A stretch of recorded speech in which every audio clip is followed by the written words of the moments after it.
There was an article yesterday on Fox News website about whaling in the Faroes, link in the description, written by a guy called James Rogers.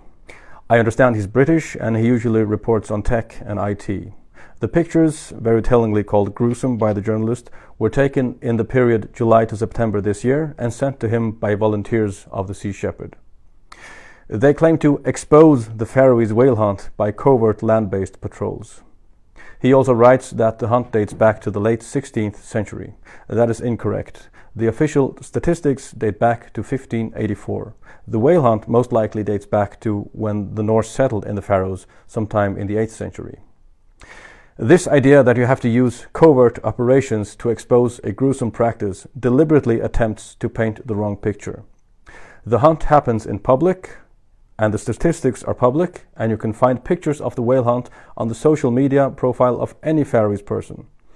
I've been to a few whale hunts myself lately, and you see tourists and locals openly taking pictures at all of them. Nobody is trying to hide it, and nobody cares.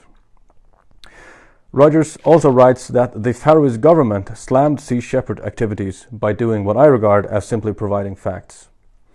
It appears that at least he reached out to the Faroese government before running the article, which is only decent journalism, and he included their points in his article, although the mood of the article is clearly pro-Sea Shepherd and anti-whaling. The comment section, on the other hand, is what I find really interesting.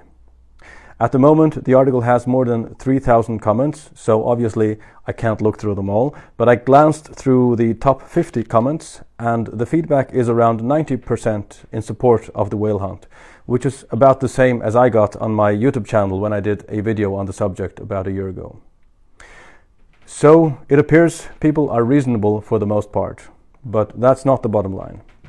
The bottom line is, in the very start of the article, there is a link directly to Sea Shepherd Global, and at the very top of that page there is a donation button.